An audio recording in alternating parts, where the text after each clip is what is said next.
Урматтуу Үмүт ТВ телеканалынын көрүүчүлөрү, сиздерди түш өткөн ар түрдүү маселелерди элге жана бийликке жеткирүү үчүн ээлүүнү берүүсүнү WhatsApp аркылуу видеого тартып жөнөтсөңүздөр болот.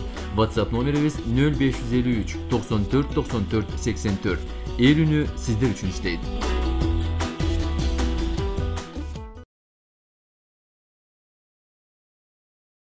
Жолдубаева Индира Ырысбаевнанын Кыргыз Республикасынын Конституциясына ылайык ээлеген кызматынан бошотууга макулдук берүү боюнча Кыргыз Республикасынын Жогорку Кеңешине берген сунушунун маанисине кыскача токтолоюн. Жогорку Кеңеш депутаттары башкы прокурор Индира Жолдубаеваны мөөнөтүнөн мурда кызматтан алуу боюнча президент Сооронбай Жээнбековдун сунушун колдоду. 11 апрелдеги жалпы жыйында эл өкүлдөрүнүн 105 Жолдубаеваны иштен кетиши керек деп чечти. 2 адам каршы болду. Добуш берүү ачык өттү. Жыйынга Жолдубаева өзү катышкан жок. Ал Жогорку Кеңешке кат жолдоп, маселени өзү жок эле карай берүүнү суранганын спикер Дастамбек Жумабеков билдирди. Эл өкүлдөрүнүн президенттик аппараттын башчысы Мухаммедкалый Абылгазиев мамлекет жетекчисинин сунушу боюнча баяндама жасады. Анда прокуратура өз милдетин так аткарбай калганы, адам укуктарын одоно бузганы белгиленди. Коомчулукта Жолдубаева мурдагы бийликтин саясий буйругун аткарып жатат деген сын пикирлер күчөгөн. 6 апрелде парламенттеги Ата Мекен жана Республиката журт фракциялары башкы прокурор Индира Жолдубаеванын 2017 жылдагы ишин канааттандырарлык эмес деп табышкан. Жолдубаева бүгүн туура 39 жашка чыгып туулган күнү белгилейт. Ал өлкөнүн башкы көзөмөл органын башкарууга 36 жашында дайындалган. Бул кызматка келгенге чейин бир күн да прокуратурада иштеген эмес. Ал Кыргызстандын тарыхындагы эң жаш прокурор болгон. Бул кандай иш болгонун, бул деген парламент деп аталат. Биз азыр бирөөнүн оозун жабалыбы? Же оңой эле бүтүп калабы бул кызмат? Канча кишинин зарычы туура эмес корголгон. Коррупциянын өзгөнүчү. Аттиш $600 чыкты. Жакында метро курабыз деп атат, элдер чукулдургун бекитип баштады. $1000 чыгабы деп. Биз айтып коелу да кандай болгон жумуштун. Кандай болду эле? Мына анан кийин генералдык директор тиги прокурор жаңы шайланат. Акада калоосун айтып коелу да. Мындосун. Бүгүн тарыхый ачуу чындык чыгып атат. Бүгүн кандай күн болуп атат? Бүгүн тарыхта биринчи жолу болот мындай күн. Анан эгер депутаттар сүйлөй берсе, бул парламент деп аталат. Бул элдин сөзүн чыгып депутаттар айтыш керек. Эгер кааласа, каяка шашып атабыз? Өтпөй калат деп ойлоп атабыз бул сунуштама. Айтып алсын ким кааласа. Ушул жерде отургандар басты өзүнүн колу менен. Менин бу жерде оюм бар айта турган деп. Жок бирөөлөр чыгарып кимге суроо беребиз, кандай суроо беребиз деп. Кимден акысы бар экен берди оозун басканга, ким сүйлөгөнгө. Каалап жазылдыбы? Сүйлөсүн. 30 ачык депутат жазылды. Эми кайта тескери добуш беребизби? Эмеде баш тартсын өзү. Рахмат депутаты, рахмат. 5-чи микрофон. Өткөн сунушту добушка коюп эле, чечелик. Азыр коем. Урматтуу депутаттар, сунуш 1-чи микрофон. Рахмат. Урматтуу депутаттар, кыргыз чиновниги үчүн эң чоң жаза бул отставка. Биз ушуну түшүнүп калдык. Эмне үчүн ал буга чейин жасаган иштерине, мыйзамсыз иш койгонуна, могул жерде отурганда мына УКМКнын мурдагы төрагасы, генералдык прокурор адамдардын тагдыры менен, саясатчылардын тагдыры менен ойноп атканда, ушул жерде чиренип отурушкан. Бизге каяш айтып, тим эле титиреңдеп. Эмне үчүн биз алардын эң чоң жазасы катары отставкага кетирип коюшубуз керек? Мындай болбош керек. Алар буга чейин жасаган иштерине канча адамдын тагдыры менен ойносо, саясий заказдарды кандай аткарып келген болсо, ошонун баарын азыр жооп берсин. Мына президенттик аппарат башчысы турат, коопсуздук кеңешинин төрагасы турат. Ушул жакында кызматтан алынган адамдарды биз келечекте башка жаңы келген УКМКнын башчысы, жаңы келген башкы прокурор саясий заказдарды аткарбаш үчүн, алар адилеттүү иштеш үчүн, калыс иштеш үчүн, эл үчүн иштеш үчүн алар кылышыбыз керек. Мына ошондо Кыргызстандын келечегинде мындай окуялар кайталанбайт. Ана жөн эле жазага алып эле отставкага кетирип койгош менен чектелип калган бул болбойт. Рахмат. Тогуз-Тороо районундагы Макмал алтын комбинатынын алдына митингге чыккан эл анын жанына курулган GL Макмал Developing фабрикасынын курулуштарын өрттөйдү. Бул тууралуу Ички иштер министрлигинин маалымат кызматынан билдиришти. Эске салсак, буга чейин дагы жергиликтүүлөр кытайлык компания кура турган алтын ылгоочу жаңы заводдун курулушун токтотууну талап кылып чыккан. Билдирмеге караганда, Макмал комбинатынын жанына курулуп жаткан GL Макмал Developing фабрикасынын иштешине каршы чыккан жергиликтүү тургундар нааразычылык акциясына чыгышкан. Жеринде 30 милиционер иштеп, 1000 чукул адамды тартипке чакыруу иштери жүрүп жатат. 1000 чукул жергиликтүү эл түшүндүрүү иштери башталганга чейин эле милиция жана ведомстволор аралык комиссия тарапка таш ыргыта баштады. Укук коргоо органдарынын кызматкерлери комиссия мүчөлөрүнүн коопсуздугун сактап, алардын жашоосуна коркунуч келбеген жайга алып барды деп айтылат билдирүүдө. Маалыматта айтылгандай, негизинен жаш балдардан турган топ GL Макмал Developing фабрикасынын аймагына кирип барып, тосмолорду талкалап, курулуп жаткан үйлөрдү, фабриканы жана техниканы өрттөп жиберишкен. Жерине келе жаткан өрт өчүрүү кызматынын унаалары жол тосулгандыктан жете алышкан эмес. Ички иштер министрлигинен билдиришкендей, ушул тапта коомдук тартип калыбына келтирилип, жергиликтүү элге түшүндүрүү иштери жүргүзүлүп жатат. Аталган факт боюнча алдын ала иликтөөлөр башталып, юридикалык баа берилери айтылды.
Балыкчыда май куюучу жайда буктурмага алынган унаа боюнча окуянын чоо жайын Ысык Көл облустук Ички иштер башкармалыгынын маалымат кызматынын өкүлү Сталбек Усубакунов айтып берди.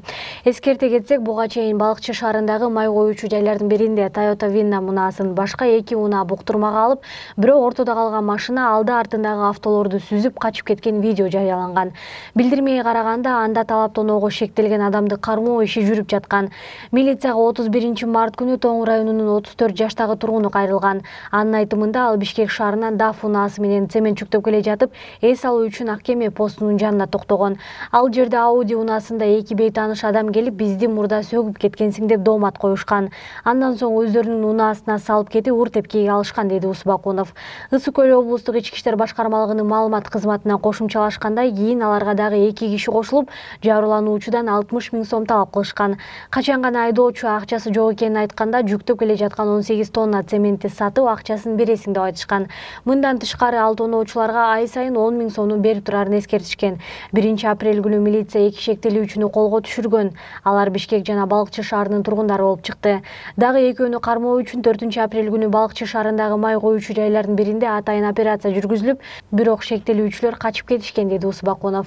Алар айдап жүргөн Toyota Винна унаасы 5 апрель күнү Кочкор районунда табылган. Учурда милиция Бишкек шаарынын 38 жана 26 жаштагы 2 тургунун издеп жатат.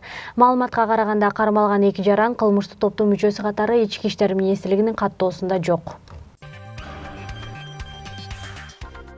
Балыкчы шаарынын тургуну төмөнкү видеону берүүбүзгө жиберген. Нааразы болгон эненин айтымында, кызы Айжамалды жалгыз бой тарбиялап келет. 6 класска чейин мектепке барып жүргөн. Апасынын айтымында, майыптыгына байланыштуу мектеп мугалимдери жана Айжамал менен жогу окуган окуучулар анын окуушуна каршы чыгып, ур токмокко алып келишкен. Каарманыбыздын айтымында, атайын мектептер жок болгондуктан жалпы мектепке берүүгө аргасыз.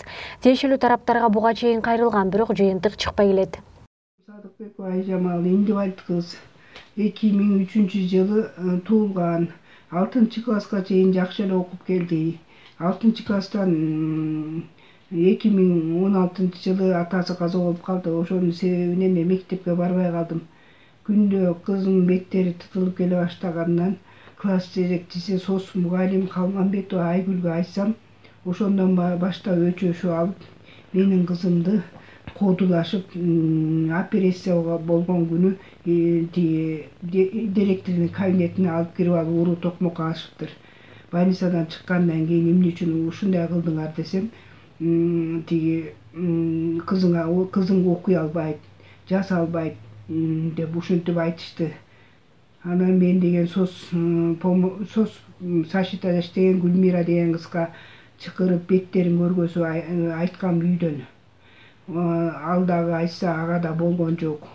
Класстан класска которушту. Эмне кыларын билбей, класстан класска которгондон кийин кызым деген аябай ооруп, ушундай өзүм да стресс болуп больницага жатып калдым. Кызым дагы ошо атасына сагынып мени больницага жатканыман үйдө жалгыз калып атып экөөбүз эле жашайбыз. Кызым аябай ооруп калды. 1 жыл жардам бере алган жокмун. Кызымды ууру токмокко алышып, класстан класска которуп ушинтип эле жүрүштү. Анан 2017-жылы сентябрдан баштап кайра тыйылып калабы десем болбой эле кайра күчөштү. Ата-энелерге кызымдын ооруган жөнүндө айтып, бул оорукчан кыз окубаш керек, общественный местого жүрбөш керек, балдарыбыз менен окубаш керек деп үйгө чейин класс жетекчиси Калманбетова Айгүл ондой ата-энени үйгө митинг уюштуруп жиберди. Үйгө келгенден кийин ата-энелерге түшүндүрүп айтып, кызым деген окуш керек, кызым деген мен каза болуп калсам ушул үйгө ээ болуш керек, өзүн өзү бакканга, общественный местого жүргөнгө окуш керек деп ата-энелерге түшүндүргөм. Анан ата-энелер түшүнгөндөй болуп эле кетип калышкан. Анан барып айткандан кийин кайра чогулуш болот дегенден барсам 30 ата-энеге мени ууру токмокко алдырышып, кызың деген окубаш керек, кызың деген биздин балдарды согуп атат деп ушинтип мени деген такы сүйлөтпөй койду. Мугалимдерди да сабак өткөрбөй атат деп директори баш болуп, класс жетекчиси соцпедагог Калманбетова Айгүл ошончо элдин арасына мени аябай эметкенден кызымды алып барбай койгон. Анан алып барбай коюп комиссия түздүрүп, Бишкекке чейин кызымды алып барып келсем, кызым стресстен ошо баштан тамырлары ичкерип кеттир. Ошо жактан 32 миңге дары жазып берди. Анан кызымды окусун, силердин кыз деген Ысык Көл областында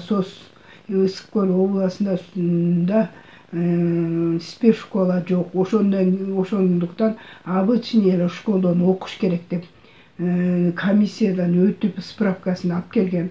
Прокуратурага бергем, мэрияга дагы жазып бергем, ушундай кылып атат деп. Баары чогулуп, кызым окусун деп чечилген.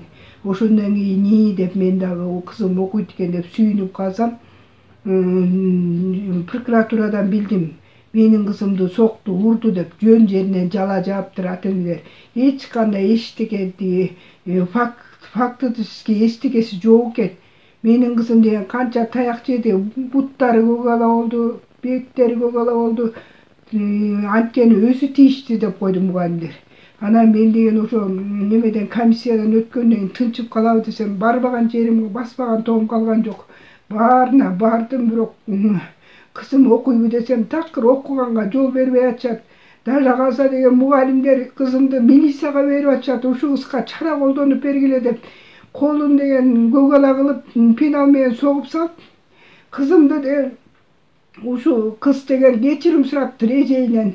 Бир кыз өкө деген, бир кызга барып деген жазып берчи деп ушинтип жардам сураптыр. Анан эжеи деген колунан сүйрөп келип отургузуп, сени апаң айтам деп ошентиптир. Ошондо деген апам айтпачы, капа кылгым келбейт, кечирип койчу десе, мени деген колумду катуураак кармап салды деп милицияга берип салыптыр. Ошо милицияга бергенден бери өзүм дагы ушинтип стресс болуп, буттарым такыр, нервтен буттарым иштебей, ушундай таң аткыча уктабай чыгып атам. Мен силерден кызыма деген үй алып бергиле деп. Окуң келе атабы? Милицияга беретсаң, эжеден коркутам. Талайкүл, Айгүлдү, директорду. Коркуп атасың бечөнөн. Бишкек шаарындагы номер 1 ооруканада кичинекей балдар менен кезек күткөн ата-энелер төмөнкү видеону жиберишкен. Алардын айтымына караганда, таң эрте келип кезекке турушканы менен дарыгер ордунда болгон эмес. Ал бул көрүнүшкө нааразычылыгын билдирет. Очередь экен, кызым. Врач өзү саат 2'de келди, 2:30'da келди. Эртең менен саат 8'de келиш керек экен эле. Жок, саат 5:30 чейин датат, эми азыр ограничитель кылып коюптур. Bir 7-8 adamdan keyin kavla albayman deb. Birinchi poliklinika. Adres Fuchka boyunca,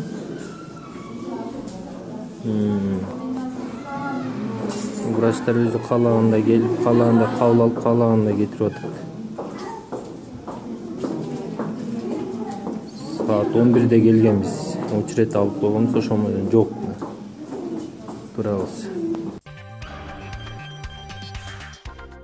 Бишкек шаарындагы Кызыл аскер конушунда жарым жыл мурун жасалган жол жана арыктар кайрадан баштапкы абалына келе баштаган. Бул тууралуу маалымдаган көрүүчүбүз төмөнкү видеону жиберген. Кыргыздын атка минерлери эмнени карап атышат билбейм. Текшеришпейт даже мына. 6 ай боло элек мына лотоктордун коюлганына 6 ай боло элек. Мынакей. Акыбалдар ушундай жаңы. Бүт жаңы. Мынакей. 6 ай боло элек. Мынакей. Даже мына жолдун толук ремонту бүтө элек. Мынакей. Тротуарга асфальт басыла элек. А бул колдонгону берилген. Мынакей. Керек болсо люктардын айланасы толук жасалып бүтө элек. Жасалып бүтө элек жолубуздун. Мына Селповский көчө. Жасалып бүтө элек жолубуздун мына Илменский менен кесилишкен жеринде мындай өтө начар, эч кандай качество жок, өтө начар. Мынакей, мындай кылып коюп коюшкан жолдун ортосуна, мынакей.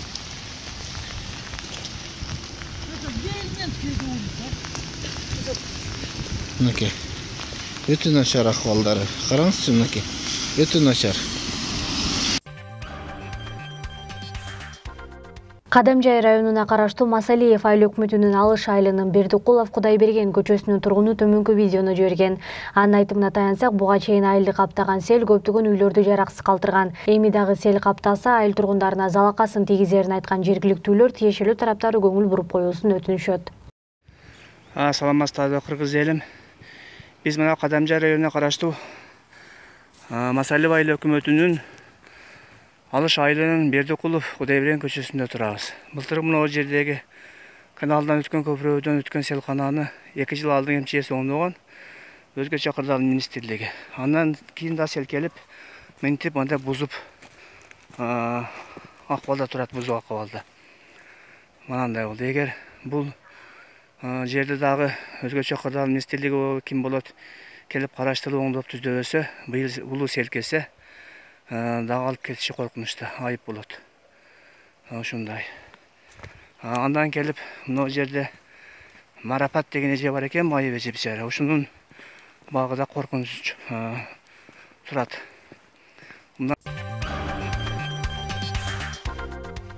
Каракол шаарынын тургуну Усенбаева Айзат Догдурбековна кайрымдуу адамдардан жардам сурайт. Ал 2 баласы менен суткалык батирде жашайт. Экинчи баласы шал оорусу менен жабыркайт. Кимде ким кайдыгер карабаса, жардам берүүңүздөрдү өтүнөбүз. Байланыш номери 0707 97 53 98. Кайталайбыз 0707 97 53 98.